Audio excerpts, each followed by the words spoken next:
Здравствуйте, это новости Татарстана. В студии Елена Зинатуллина. И вот о чем сегодня расскажем.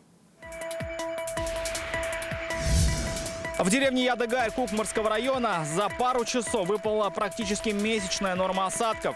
На поле не сможем пройти, там сколько ущерб, не знаем еще. Шокирующее наводнение увидел Рамиль Шайдуллин.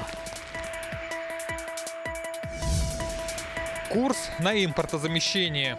Это стратегический материал, потому что его свойства просто уникальны. Как татарстанские ученые идут к новым материалам, увидел Рамиль Галиуллин. Как театрам привлечь нового зрителя в современных условиях? Самая главная поддержка, которая создана у нас сегодня, это Пушкинская гарта. О том, что интересного и инновационного на форуме «Ноурус» узнали для себя театральные деятели, расскажет Иван Сарафанов.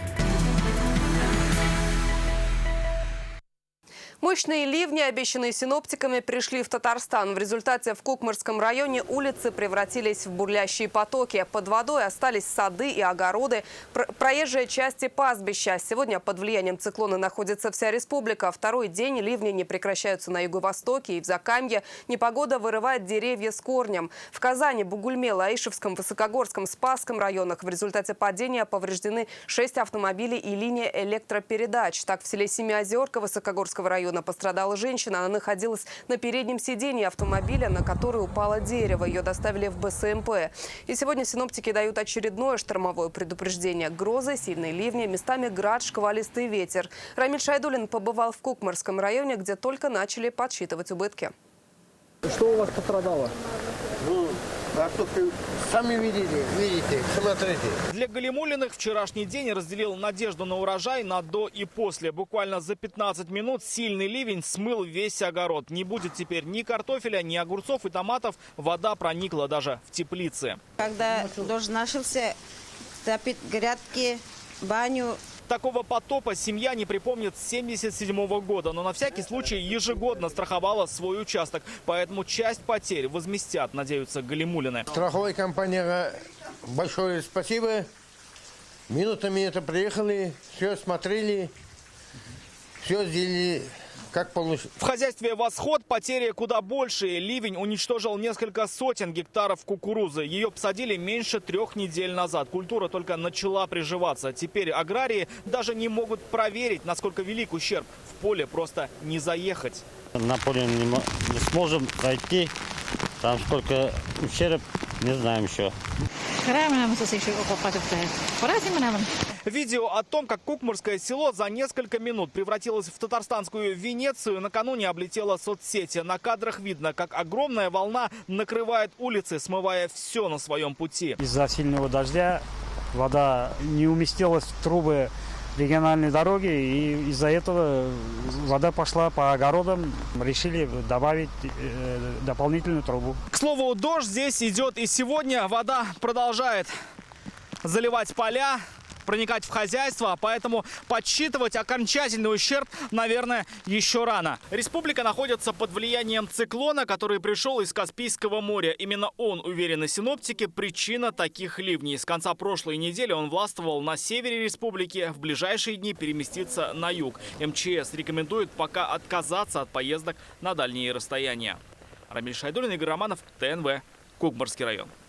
Какая погода нас ждет на этой неделе? Когда прекратятся дожди? Эти вопросы мы сегодня задали начальнику отдела метеопрогнозов Гидрометцентра Ирине Трущиной. И вот что она нам рассказала. Мы по-прежнему будем в тылу вот этого циклона находиться. Значит, ночью еще сохранится такой вот сильный ветер на 15-20 и локально до 26. Но и днем тоже он будет немножко слабее, но тоже все-таки будет сильным, местами порывами до 15-20 метров в секунду. Что касается дождей, то временами прогнозируются дожди и опять же от умеренных до сильных. В четверг погода немного улучшится, сам циклон будет отходить дальше на северо-восток, мы окажемся тоже в регионе тыловой части, но уже в более такой далекой, и температуры начнут повышаться.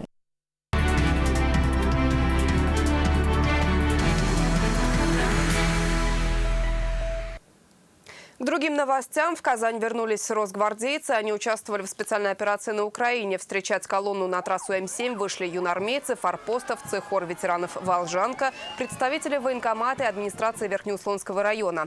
Уже в Казани у ворот воинской части под оркестр их встречали коллеги и родственники. Многие пришли с детьми. Здесь же прошло торжественное построение. Бойцам вручили ведомственные награды. Поздравляю вас с успешным выполнением задач и прибытием на родную землю! Ура!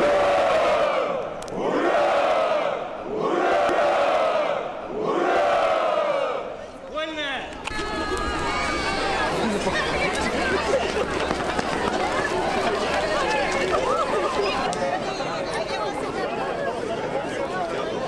Вы до последнего дня командировки оставались верны Отечеству, и даже в самые трудные минуты ни один из вас не проявил трусость и малодушие, в очередной раз доказав, что дух воинов-спецназовцев невозможно сломать. 2 миллиона рублей получат семьи добровольцев, погибших в ходе специальной военной операции на Украине. Соответствующий указ сегодня подписал Рустам Минниханов. Выплата единовременная. Напомним, в апреле президент Татарстана издал указ о получении дополнительной материальной помощи семьям погибших военнослужащих из республики во время спецоперации. Отмечалось, что эти средства станут дополнительной финансовой поддержкой для тех, кто потерял близких, героически отдавших долг родине. Татарстан продолжает курс на импортозамещение. Так, в Казанском федеральном университете совместно с предприятиями Химграда разработали способ получения специального термопласта. Сейчас началось производство первых опытных партий. Инновационный, суперпрочный и легкий материал способен выдерживать температуры до 270 градусов. Полимер используется в авиационной и ракетно-космической отраслях. В Россию его завозили из Японии, Южной Кореи и США. Специалисты говорят, татарстанский аналог ничем не уступает импорту. Рамиль Галиуллин с подробностями. Высыпается из реакторов в виде гранул. Эти скромные на вид гранулы – уникальный материал. Из него изготавливают композиты для гиперзвуковых ракет и микроэлектроники. Суперлегкий и сверхпрочный. Он выдерживает нагрузки от минус 200 до плюс 270 градусов. Стратегически для страны проект разработали специалисты КФУ совместно с научно-техническим центром Ахмадуллины и инженерно-внедренческим центром Инжихим. Без него невозможно в электронной промышленности сделать соответствующие разъемы, которые должны выдерживать температуру, когда он находится рядом с работающим реактивным двигателем. Вы представляете, какая там температура? Вес металла, у него плотность там 6, у этого 1,5. При том, что прочность и термопрочность, и просто ударная, она будет практически соответствовать. Проект по производству термопласта ученые еще в ноябре представили Рустаму Минниханову. Тогда президент отметил, это важное направление в нефтехимии. Композиты – это будущее, тем более мы в этом кластере композиты без границ. И федеральную поддержку, я думаю, мы получим. И все эти, давай надо красиво все это упаковать. Эта установка и выпускает специальный термопласт. Она полностью произведена в России. Это опытная партия композита на площадке Химграда. 3 масштаба установок были выполнены за 1,5 года. Это очень малый срок. Вот почему? Потому что задача сама очень непростая. А когда технологическая задача сложная, в аппаратурном оформлении тоже есть очень много тонкостей. Надо иметь в виду, что на это время пришлось, как вы знаете, эпидемия ковида. Она сильно нам помешала. В России до этого момента такой термопласт не выпускался. Его закупали в Китае, Японии, Южной Корее и США. Проект реализован при поддержке Минпромторга страны. Это как раз те костыли, на которые промышленность опиралась. А костыли – это импорт. Вот этот импорт, необходимо эти костыли сейчас выбить и иметь собственные здоровые ноги. Пока установка может производить 5 тонн термопласта в год, но уже через 3 года специалисты готовы увеличить объем в 100 раз. Это обеспечит все потребности авиа- и ракетно-космической отрасли страны. При необходимости можно будет термопласт отправлять на экспорт. Рамиль Галиуллин, Алмаз Зейдинов, ТНВ, Казань. Памятник знаменитому татарину, легендарному разведчику Даяну Мурзину сегодня открыли в Уфе. Несмотря на проливной дождь, церемония стала настоящим праздником и собрала десятки земляков-героя, общественных деятелей. О масштабе личности говорит тот факт, что на открытие памятника приехали глава Башкортостана Радий Хабиров, председатель Государственного собрания Курултай Республики Константин Толкачев. Это уже вторая скульптура в Башкортостане, которая установлена в память о черном генерале. Так называли Даяна Мурзина противники. Открыть памятник национальному герою.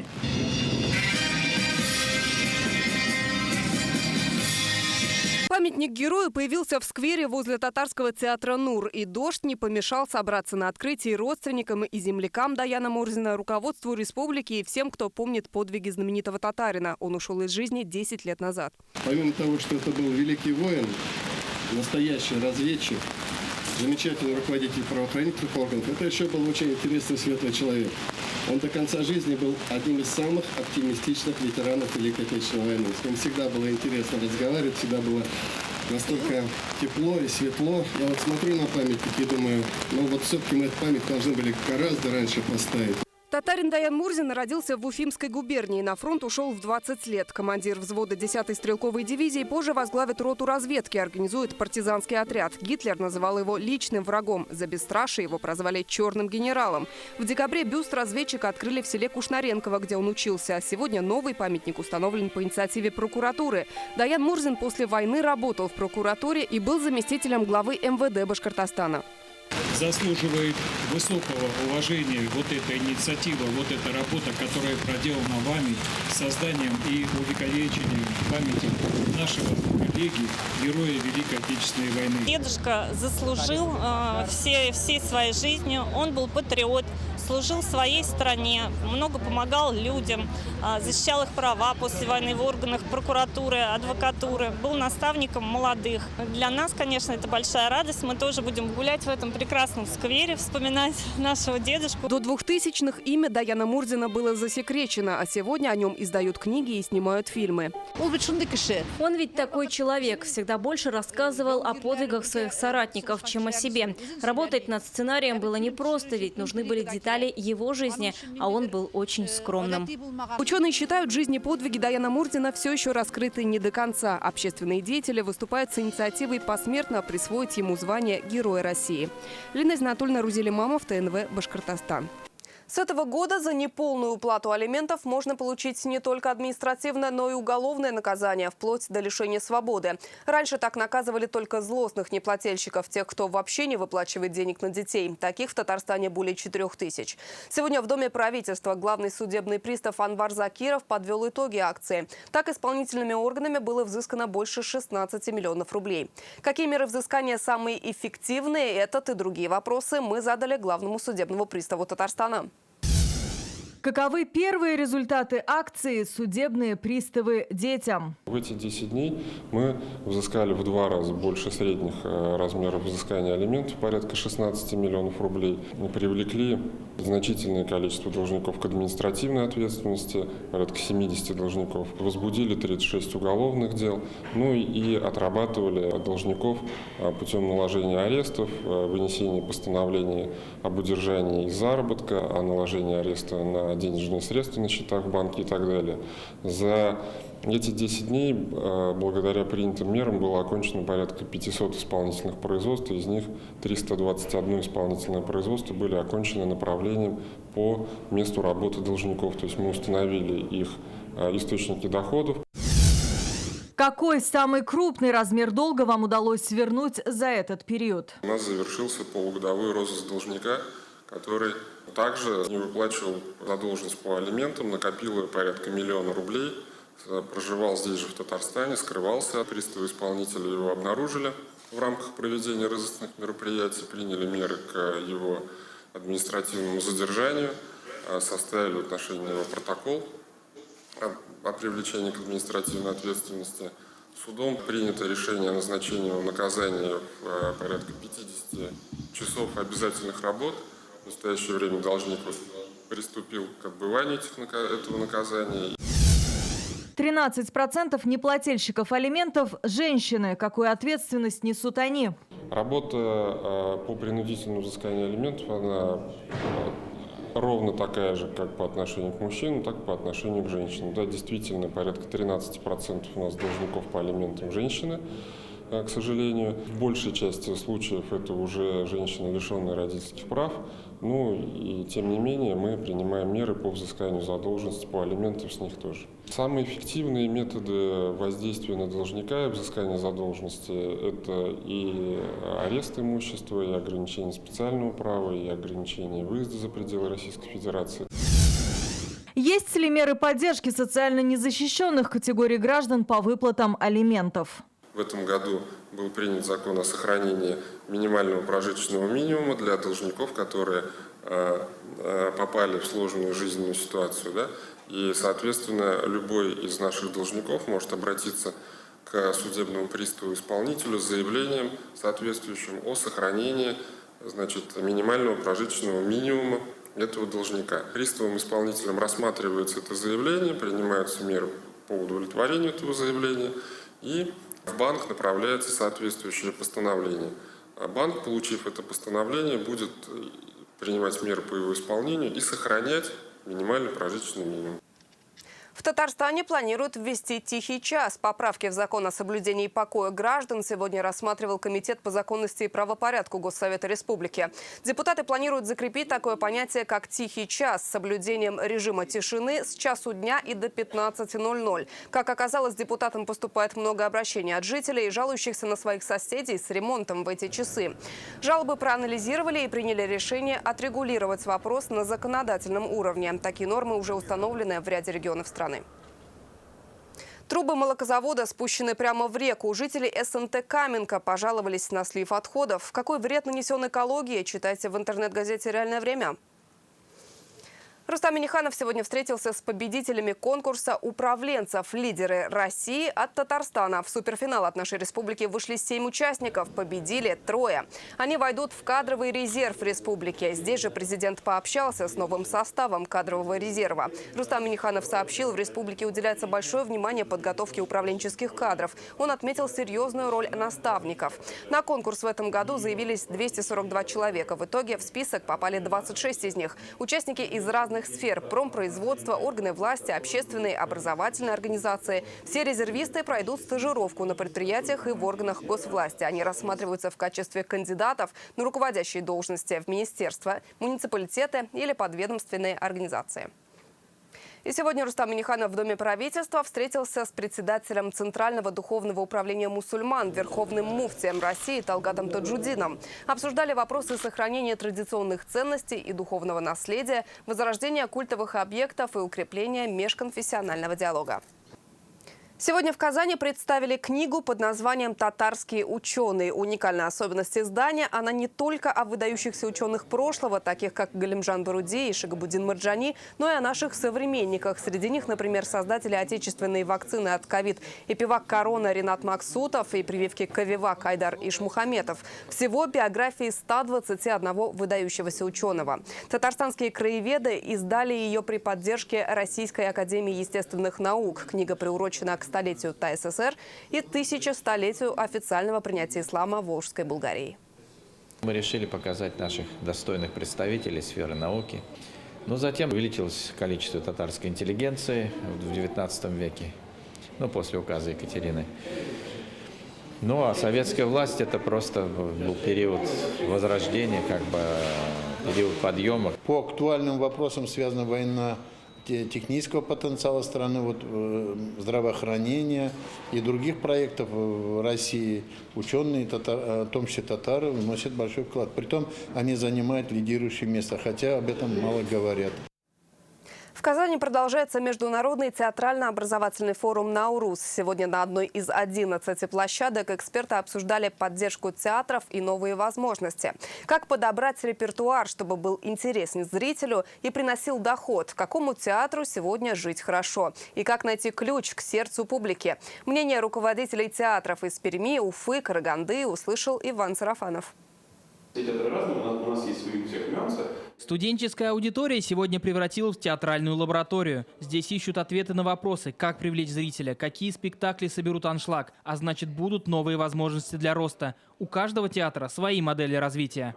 Я могу только поделиться нашим опытом и рассказать, как это организовано. Пермский театр рискнул и кардинально поменял свой репертуар, практически полностью заменив драматические спектакли на мюзиклы. Решение оказалось успешным. И зрителей привлекли, и о труппе узнала вся Россия. Пермяки – лауреаты национальной театральной премии «Золотая маска». Сегодня получить финансирование новый спектакль уже не представляется такой большой сложностью, как это было раньше.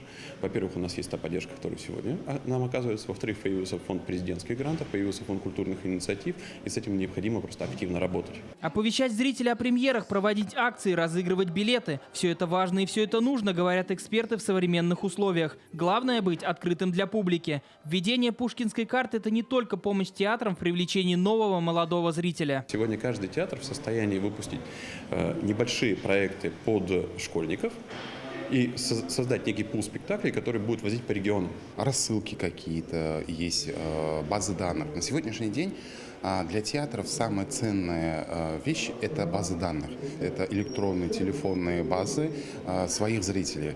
Это нужно накапливать. Естественно, это за 1-2 дня не получается. В Карагандинском русском театре во время пандемии придумали, как, несмотря на ограничения, продолжать общаться со зрителем. Мы выпустили такой буклет с QR-кодом. И мы его продаем зрителю. И люди, которые истинно театральные, они покупают, и там все наши новые спектакли. То есть тоже мы не боимся. Вдруг там увидят у себя за чашкой чая наш спектакль и все. Нет, наоборот, он там так заложено. И он все равно, зритель, который увидел, он хочет теперь вживую посмотреть. Альметьевский татарский театр гастролирует по всей стране. Ставит спектакли для зрителей всех возрастов, даже для самых маленьких. Бэби-постановки. Мы экспериментируем.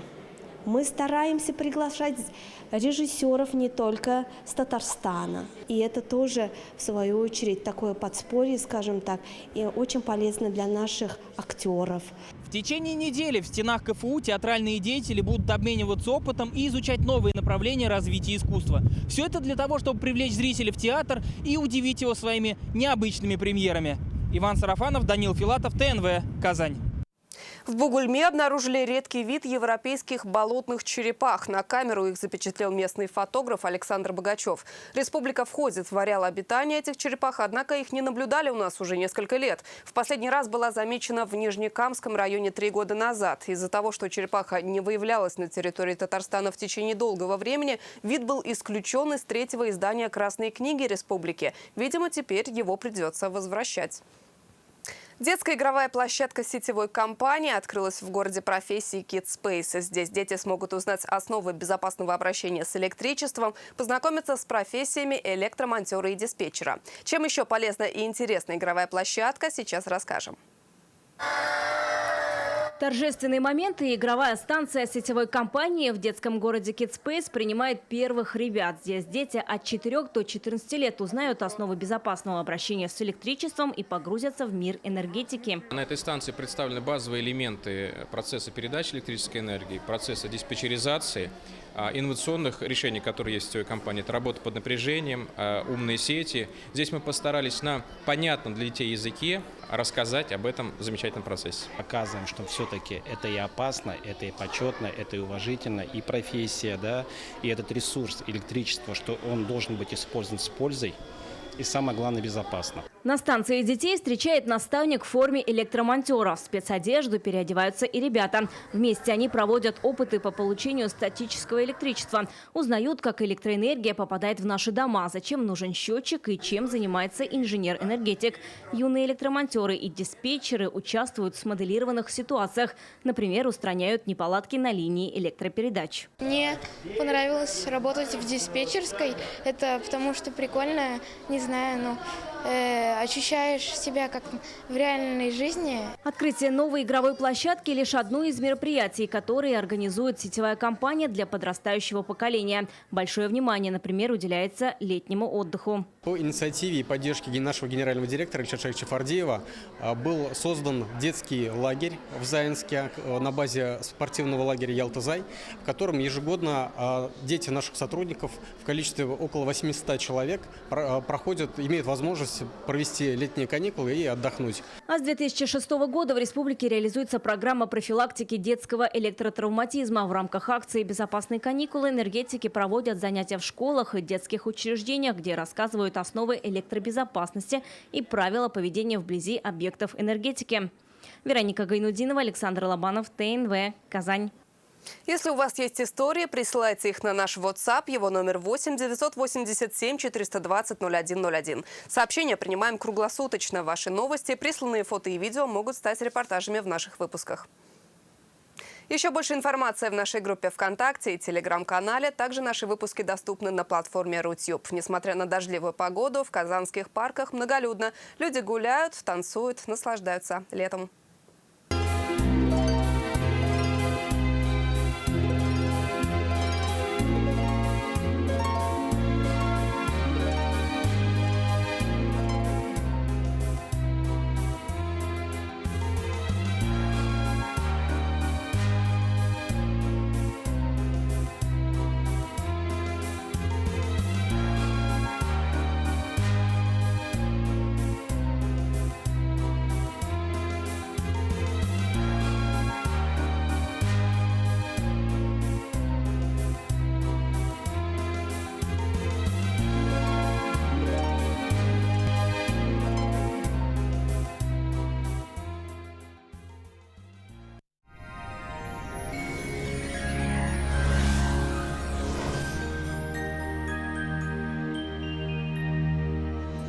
Здравствуйте! При прохождении через Татарстан фронтальных разделов в предстоящие сутки ожидается ухудшение погодных условий. Об этом после полезной информации. Кухня, шкаф-купе, любая корпусная мебель в Данил Мастер по вашим индивидуальным размерам и пожеланиям. С бесплатным замером, доставкой, подъемом и установкой. Только до конца июня. Звоните 2 167 166. По данным сервиса Яндекс.Погода, в Бугульме, Бавлах, Азнакаево облачная погода с прояснениями. Дожди, грозы, усиление ветра и ощутимое понижение температуры. Днем всего плюс 13. Казалось бы, такой набор непогоды не свойственен для лета. Но у погоды свои планы. В Нижнекамске, Набережных Челнах, Елабуге порывистый ветер и дожди. Ночью местами ливневые и те же 13 градусов на термометрах. Одевайтесь теплее. Под влияние циклона попали и Агрыз, Менделеевск, Актаныш. И в среду устойчивой погоды ожидать не приходится. Ветер усилится, температура невысокая. В Арске, в Кукмаре, Балтаси пока прохладно, плюс 14 и дождливо. Но уже в четверг циклон начнет отступать, температура повысится. В Болгре, Држаном, Буинске прохлада сохраняется, да еще и ветром обдует, местами до 20 метров в секунду. Дожди. В Альметьевске, Чистополе, Мамадыше облачная погода с прояснениями, также с дождями, местами с ливневыми. В связи с погодными условиями в республике объявлено штормовое предупреждение. Будьте осторожны при усилении ветра и грозах. Федеральная сеть медицинских центров «Доктор Ост». Лечение самых сложных заболеваний позвоночника и суставов без боли и хирургического вмешательства. За 12 лет в 10 городах России врачами клиники отменено более 70 тысяч операций. Лучший протез – тот, что остался в упаковке. Мы беремся восстановить сустав даже на стадии некроза. Без операции, с помощью одного укола. Приходите в «Доктор Ост». Убедитесь, вернуть сустав к жизни можно в любом возрасте. В Казани переменная облачность, дожди, местами гроза. Ночью плюс 11, а днем всего 15 градусов выше нуля. Ветер северо-западный, сильный, порывистый, до 15 метров в секунду. Атмосферное давление 746 миллиметров ртутного столба, влажность воздуха 85%. Магнитное поле Земли неустойчивое, берегите свое здоровье. О погоде все. В студии была Лейла Латыпова. Всего доброго и оставайтесь на нашем канале.